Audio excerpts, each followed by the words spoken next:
Seriously telling this to you. ಯಾರಾದರೂ ನೋಡಬೇಕಾ, ನೋಡ್ಬೋದಾ, ಇಷ್ಟು ದುಡ್ಡು ಖರ್ಚು ಮಾಡಬೇಕಾ ಅಂತೆಲ್ಲ ಯೋಚನೆ ಮಾಡ್ತಿರೋ ಎಲ್ಲರಿಗೂ ಹೇಳೋದು ಒಂದೇ ವಿಷಯನೇ, see this movie in theatre. This is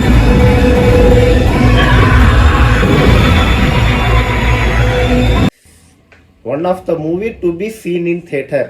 first ನಾನು ಟಿಕೆಟ್ ಬುಕ್ ಮಾಡೋಕೆ ಹೋದಾಗ I was scolding to this people. Book My Show ಅವ್ರಿಗೆ ಬೈತಿದ್ದೆ ನಾನು, ಏನಕ್ಕಪ್ಪ ಲೈಕ್ ಒಂದು ಫಿಲಮ್ ಸ್ವಲ್ಪ ಚೆನ್ನಾಗಿ ಹೊಡೆದ್ರೆ ಸಾಕು, 150 ಸೀಲ್ ತೊಗೊಂಡೋಗಿ 300 400 and it was like normal ಮಲ್ಟಿಪ್ಲೆಕ್ಸಲ್ಲೇ ಹೈಯೆಸ್ಟ್ ವಾಸ್ ಲೈಕ್ 800 700 800 900 ತನಕ ಏನೋ ಇತ್ತು. ಫಿಲಮ್ ಮುಗಿಸ್ಬಿಟ್ಟು ಬಂದಮೇಲೆ ತಿರ್ಗಾ ಬೈದೆ, ಯಾಕಂದರೆ they have given only rating around 9.5 I think so. ಗುರು, ದಿಸ್ ಇಸ್ ಔಟ್ ಅಲ್ಲ ಗುರು, 100ಗೆ 1000 ಮಾರ್ಕ್ಸ್ ಕೊಡೋ ಅಂತ ಒಂದು movie and we are not suppose to give marks.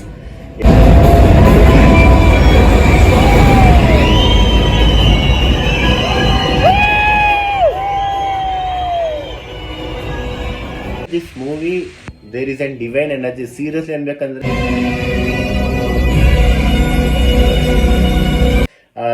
People we have seen some reels like ನನ್ನ ದೇವ್ರ ದರ್ಶನ ಆಯಿತು ಅದೆಲ್ಲ ಅಂತರ ಗೊತ್ತಾದಲ್ಲ, real Guru.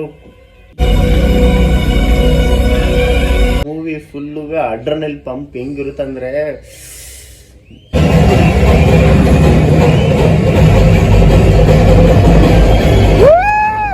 I don't know, ಇಲ್ಲಿ still my like hair and muscles R full tight.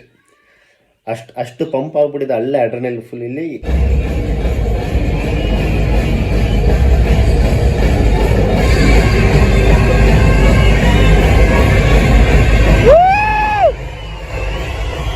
ಗುರು ಐಮ್ಯಾಕ್ಸಲ್ಲಿ ಹೋಗ್ಬಿಟ್ಟು ಕಣ್ಣು ಮುಚ್ಕೊಂಡು ನೋಡ್ಬೋದು ಅನ್ಕೊಳ್ಳಿ.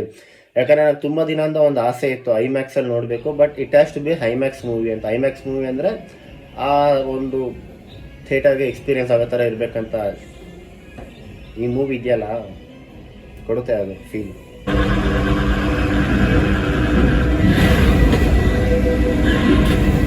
And YouTube go and C in theatre.